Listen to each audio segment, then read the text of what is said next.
Oi pessoal, estamos de volta. Quero fazer um breve comentário dessa camisa. Essa camisa eu comprei em 2009, quando nós fomos uma turma aí, missionários para Cabo Verde. Eu comprei lá na Ilha do Fogo, se não estou enganado, na relva. Tinha um senegalês lá que fazia camisa lá. Eu passei um dia à tarde, vi ele lá na porta da casa dele, comecei a conversar com ele. Ele me chamou para dentro para mostrar o trabalho dele e ele era costureiro. E aí então eu encomendei essa camisa. Ele falou assim, amanhã você pode vir buscar. Eu não me lembro quanto escudo não, mas eu comprei essa camisa e eu uso essa camisa quando eu vou em eventos missionários, de vez por outra eu prego com ela, mas já fazia muito tempo que eu não usava ela. Mas vamos às aulas. Bom, então o quinto ponto na nossa matéria de Teologia diz sobre a punição. Com certeza absoluta, nosso Deus é um Deus de justiça. É um Deus de amor, mas é um Deus de justiça. Deus não fez um homem no Jardim do Éden, na sua pureza, para ser pecador. Deus fez um homem para ser puro. Eclesiastes fala sobre isso, que Deus fez o homem reto, mas ele se meteu em muitas estutícias. Eclesiastes. Então, Deus não pode deixar impune essa geração de pecadores. Aí você fala assim, por quê? Porque o próprio Filho dele, o próprio Senhor Jesus Cristo, veio para morrer pelos pecados nossos, pelos pecados da raça humana. Seria então a própria injustiça de Deus para com seu Filho, se ele não punisse a raça humana. Então, todos aqueles que vivem no pecado impertinente, intermitente, pecados que não param, que não abandonam e nem querem deixar de pecar, porque tem muita gente que sabe que está pecando e continua no pecado e gosta do pecado. Então, o próprio Senhor Jesus Cristo veio na cruz e morreu ali na cruz pelo meu e pelo nosso pecado. Se fez pecador para nós, para nos purificar de todo o nosso pecado. Então, uma das primeiras punições que a gente vai ver é a vingança dos inimigos. No Velho Testamento é a vingança dos inimigos. Veja só, meus irmãos, eu vou usar minhas mãos para dar um exemplo. Deus usava as nações para vingar outra nação que estava em pecado muito forte. Ou seja, vamos usar a nação de Israel.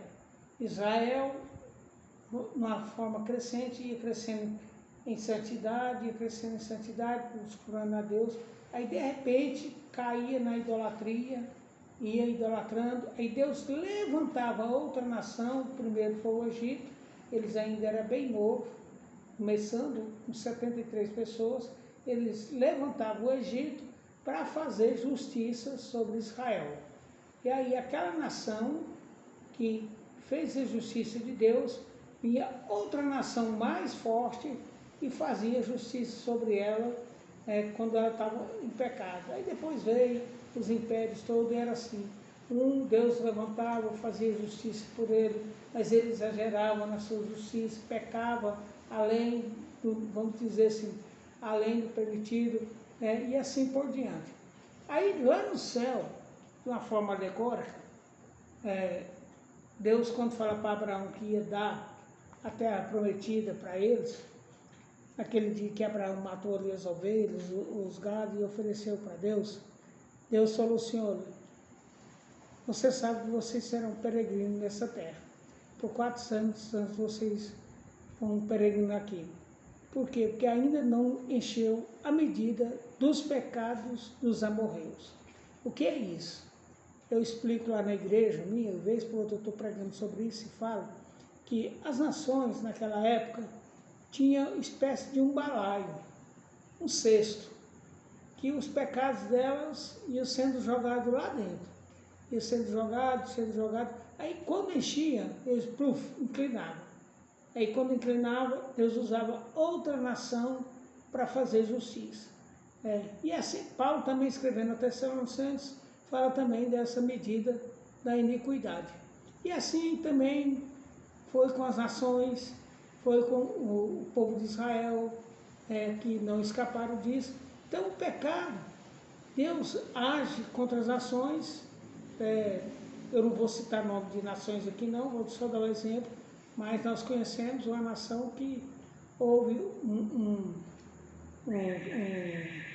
maremoto acompanhado de tufão, de tempestade muito grande, numa cidade muito famosa, que lá 2/3 da população eram terríveis pecadores diante de Deus, igualzinho a em Sodoma e Gomorra.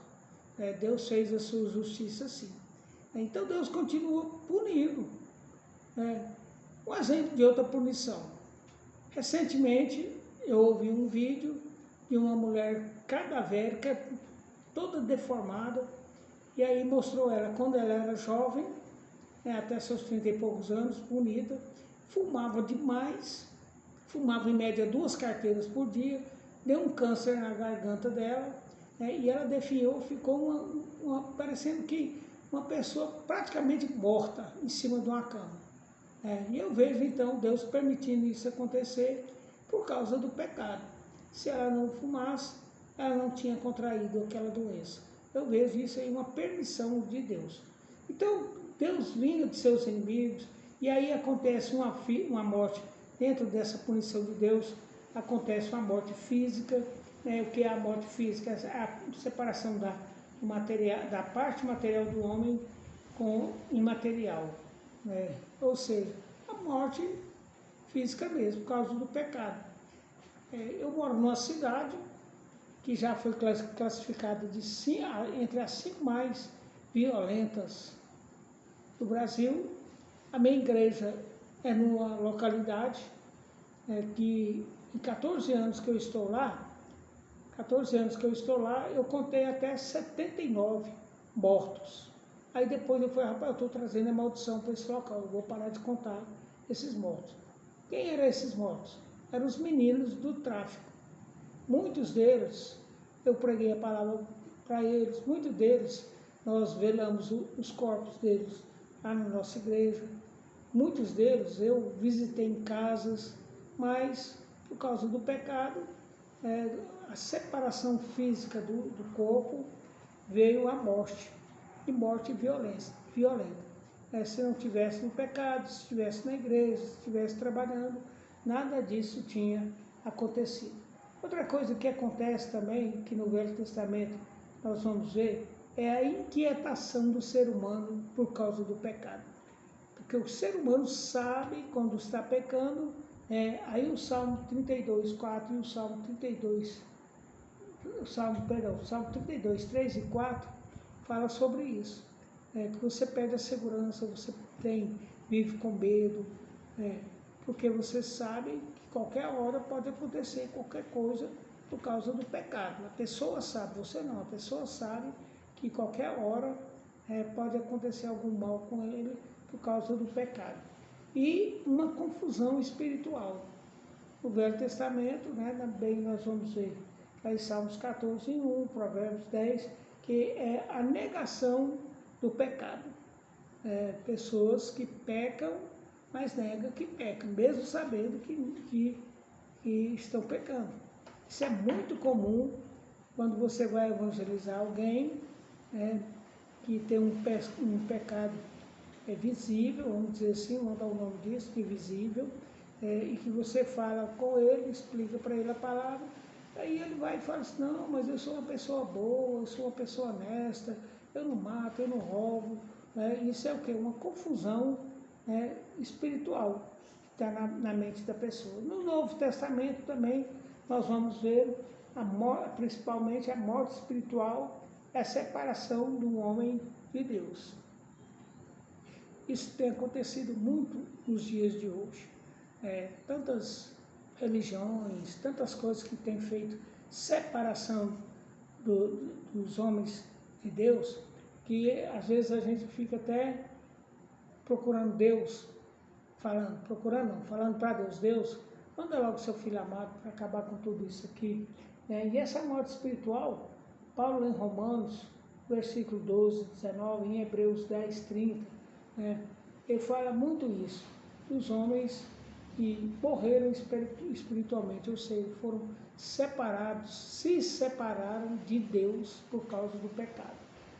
Segunda coisa, no Novo Testamento também, é a morte física, né, que Tiago 2,26 fala sobre ela, que é a separação também do homem, do material do homem, da imaterial. Tiago 2,6, 2, versículo 6. Nós temos visto muita gente, de uma forma inesperada, morrendo por causa do pecado. Eu não vou dar mais exemplos não, porque senão nós vamos passar muito tempo falando sobre isso. E no Novo Testamento, talvez a maior punição para o ser humano, talvez não, com certeza, é a morte eterna, que é a separação de Deus, né, do homem de Deus. Irmãos, eu gosto muito de falar sobre a volta de Jesus. Se tem duas mensagens que eu gosto muito de falar, é a mensagem da cruz e sobre a volta de Jesus. E eu recentemente estava falando com uma pessoa que se dizia ateu, e falei para ela, olha, o problema é que o ateu não acredita em Deus e também não acredita no inferno. O problema maior é que quando ele se encontrar no inferno e ver que não tem saída, é para sempre, é eterno. Aquele sofrimento é eterno, que foi gerado por quê? O que é que trouxe ele até ali? Qual foi a consequência que ele fez que ele está pagando por aqui? Chama-se pecado, ausência de Deus na vida dele. Não quiseram aceitar o Senhor Jesus Cristo como Senhor e Salvador das suas vidas. Né? Morte eterna talvez não, com certeza a maior punição do ser humano. Humanamente falando, pessoalmente falando, outra punição que o pecado dá no ser humano é a escravidão. A escravidão que afeta o próprio pecador.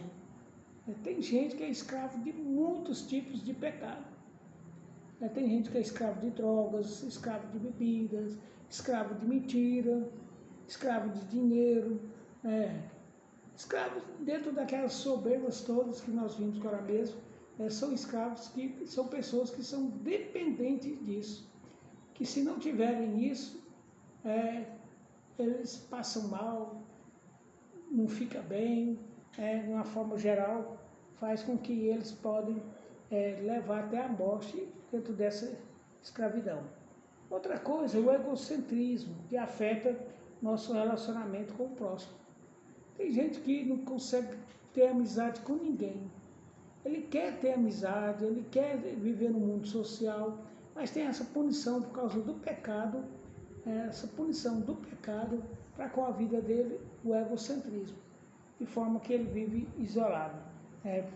Também tem outro, também no Novo Testamento, que é competição com o próximo, que só serve se for melhor para mim, só serve se for maior para mim, eu sou melhor, nada do que os outros têm presta, só o meu que serve, está em Tiago 4,1, é outro tipo de punição que é dada também por causa do pecado, mas que um homem nem sente que está sendo punido com essas coisas por causa do pecado.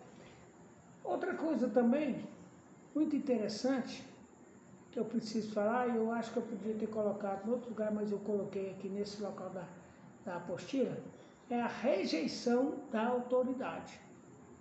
Pessoas que rejeitam autoridades, que não aceitam autoridades constituídas sobre si. É um pecado também muito forte. Quer dizer, não tem nem força, nem menos força, pecado. Tudo é pecado, não é pecadinho nem pecadão, tudo é pecado. Pessoas que rejeitam autoridade. Tiago fala sobre isso, Judas, Pedro fala sobre essa questão da rebelião contra autoridades. Nós temos visto muito pessoas que não aceitam de maneira nenhuma alguém exercer autoridade sobre a vida dele, autoridade constituída por Deus. Por exemplo, filhos rejeitam a autoridade do pai e da mãe, e assim por diante. também é um tipo de pecado que causa confusão na vida do ser humano. Tem também a incapacidade de amar o próximo, tem também a incapacidade de se aproximar, de relacionar com os outros. Mas eu queria falar um pouquinho sobre dois tipos de sentimento nosso ou de conduta nossa, que são pecados, às vezes, muitas vezes embutido, que nós tentamos esconder, mas que provoca muita coisa. Primeiro é a soberba, né, e o orgulho. A soberba e o orgulho, né, são pessoas que arruinam a si mesmo através da sua soberba. O provérbio fala que a soberba precede a ruína, e a pessoa soberba, ela arruína a si mesma, mas cedo ou mais tarde ela vai cair. Você lembra de Nabal? Lá em 1 Samuel, capítulo 25, Nabal, esposo de Abigail, como aquele homem era soberbo, até o nome dele significava loucura. E ele agindo na sua soberba, no seu orgulho, pôs em risco a sua família e a sua casa. Também nós vemos outro com muita soberba, que arruinou outras pessoas. Foi o caso de Roboão, filho de Salomão. Lá em 1 Reis, capítulo 12, que ele, por causa da arrogância, soberba e orgulho, preferiu ouvir o conselho dos jovens que cresceram com ele, e aí houve a divisão da nação de Israel. E tem outros também que, por soberba, por orgulho, destrói a sua própria vida. O caso do filho pródigo, lá em Lucas 15, do 11 ao 19, que também foi o pecado daquele jovem, como foi o pecado de Roboão, como foi o pecado de Nabal, através do orgulho, da soberba. São isso que leva as pessoas cada vez mais ao pecado. Mas qual a extensão desse pecado? Veja só, Romanos 6, 23 fala que todos pecaram, estão destituídos da graça de Deus. Em outras palavras, toda a raça humana é pecadora. Não existe pecadinho nem pecadão, toda a raça humana é pecadora. Eu digo para você com certeza que eu e você somos pecadores. Glória a Deus, aleluia, que o Senhor Jesus Cristo morreu na cruz do Calvário por nós. E João fala que o sangue do Senhor Jesus Cristo nos purifica de todo pecado. Então, nós estamos dentro dessa raça humana, nós somos pecadores, Eu botei aí uns versículos para vocês lerem, dos ensinos sobre que toda a raça é pecadora no Velho Testamento e também no Novo Testamento, versículos para vocês lerem. Não pense que algum dia você vai chegar ao varão perfeito. Não, só lá no céu. Lá no céu não entra pecado. E aqui na terra, se nós falarmos que nós não temos cometido pecado, nós fazemos a sua palavra, a palavra de Deus, mentirosa, porque nós pecamos. Todo dia você peca, todo dia tem alguma coisa que te causa uma raiva, uma desilusão. Como disse o próprio Senhor Jesus Cristo, cada dia tem seu mal. E isso provoca muitas vezes a nossa ira. Então nós devemos ficar atentos a isso contra o pecado. A intensidade do pecado. O pecado atingiu toda a raça humana de uma forma tríplice. Através daquilo que vocês devem ter ouvido hoje também, que o ser humano é corpo, alma e espírito. Tricotomia. Corpo, alma e espírito. O ensino do Novo Testamento e o ensino do Velho Testamento estão aí, E daqui a pouquinho nós vamos falar sobre o corpo, alma e espírito e como nós somos afetados nos três. O pecado pode gerar mal nos três campos, na carne, na alma e no espírito. Daqui a pouquinho nós vamos dar mais detalhes sobre isso. E depois nós vamos ver o pecado e a depravação total do ser humano. Irmãos, essa essa colocação do pecado e a depravação total do ser humano, em Romanos 1, se você perguntar a um teólogo estudioso, onde é que está o pecado e a depravação total do ser humano? Ele vai te falar em Romanos 1, porque ali, de fato, narra o que o homem verdadeiramente é, pecador. Né? Nós somos pecadores, nós carecemos da graça e da misericórdia de Deus. Então, nesse mundo em que nós vivemos, nós estamos sujeitos a isso. Por quê? É um problema tão pessoal como um todo. Primeiro, ela até ataca o corpo. O corpo foi afetado pelo pecado. Aí, precisa nem esclarecer para vocês, uma pessoa que bebeu a vida inteira, aparece com a cirrose hepática e que vai morrer daquela cirrose hepática. É um jovem que envolve com drogas e tudo mais, sabe que no final dele vai ser a morte por causa desse pecado. O corpo nosso sofre com isso, foi afetado. Até aqueles que não têm essas práticas tão ruins, vamos dizer assim, o corpo sofre com o pecado. Nós sofremos consequências de coisas que às vezes não foram nós, mas foram outras pessoas que pecaram e isso gerou consequências na nossa vida. Não no reino espiritual, mas aí no reino físico, no reino corpóreo.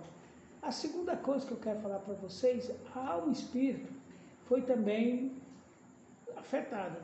A ação, a mente, a vontade, as emoções, Romanos 1, 21, né?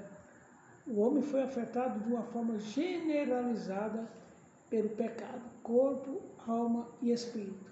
Não tem como você falar assim, minha alma nunca pecou, ou meu espírito está livre disso, ou meu corpo está livre daquilo, não, de maneira nenhuma.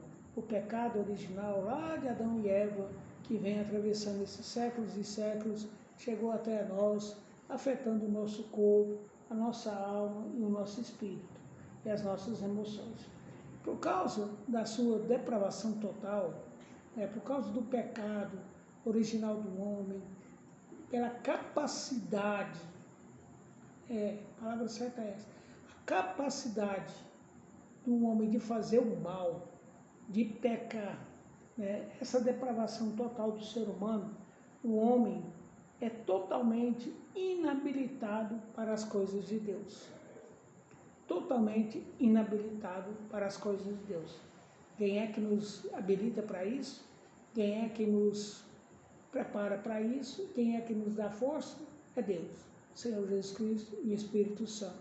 O homem sem a Trindade de Deus é um pecador condenado, perdido, e condenado para o inferno. Então, meus amados irmãos, mas eu coloquei uma coisa aqui, que se você for estudar Ramar Teologia com outros professores, talvez eles não vão te dar essa parte que eu vou colocar, não. Eu peço licença ao pastor David para me colocar essa parte que olha aqui no finalzinho. Ou seja, tem uma solução para o pecado. E você sabe, como eu, que existe solução para o pecado. Existe solução para a morte. A solução para a morte é nós estarmos em Jesus Cristo. Que nós passamos da morte para a vida eterna. Primeira solução para o pecado, ele é tirado do mundo.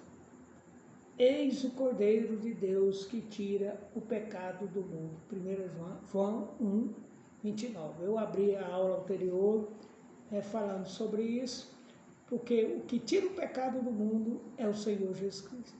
Irmãos, coloque isso no coração de vocês. Ninguém consegue se libertar de um pecado quanto mais sem a ajuda de Jesus.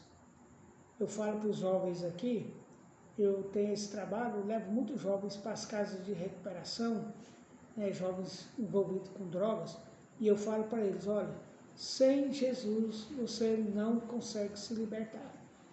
A única fonte que verdadeiramente te liberta do pecado é o Senhor Jesus Cristo, que te liberta das drogas, dos vícios, é o Senhor Jesus Cristo. Então, uma das soluções é que ele é tirado do mundo. Segunda solução, nós estamos mortos para o pecado. Romanos, capítulo 6, do 10 ao 14, fala sobre isso, que nós estamos mortos.